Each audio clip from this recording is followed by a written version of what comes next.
WLBT Law Call.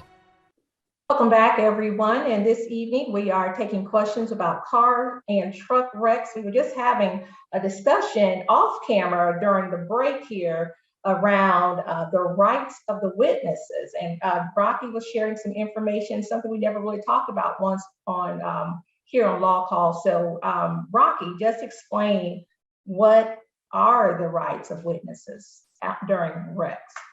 Well, a witness that's not a party to the wreck doesn't have some absolute duty to give an interview to either side. They can refuse to do that. But when the time when you would have to do that is if you've been subpoenaed by one side or the other to give a deposition or to court, you'd have to show up and under penalty of law, answer questions then.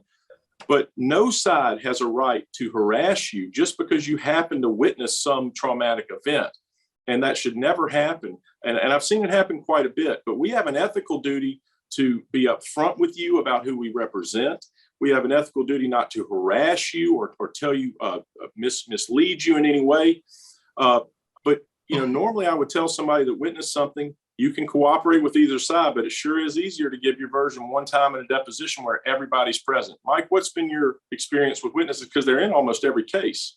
Look, I agree 100%. And the reality is these folks, an everyday person, they don't understand what their rights are. They have an attorney calling them or an investigator saying, hey, I need some information and I need you to cooperate with me. I had a case recently where I had a witness. It was a little old lady. She called me and she said, I felt so intimidated.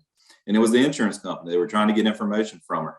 And Rocky knows this. When you interview a witness or if you depose somebody, you can phrase your questions in such a way just about to get anybody to agree with you. And it's a strategy that lawyers use all the time, and they do it with these witnesses.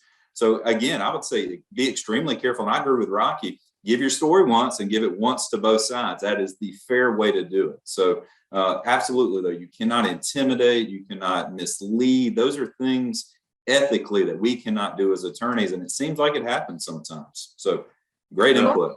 So how do you do that? So if I've witnessed this accident and I do have a insurance company or some investigator bugging me. So do I just tell that person is calling me, hey, you get the other side and I'll give it my side once, or that's certainly a fair way to do it. Or you could say, here's what I'm going to do. I'm going to jot down what I remember. It's not every little detail, but it's the gist of it. And I'm going to give it to you and I'm going to give it to the other side. Then y'all can fight over it.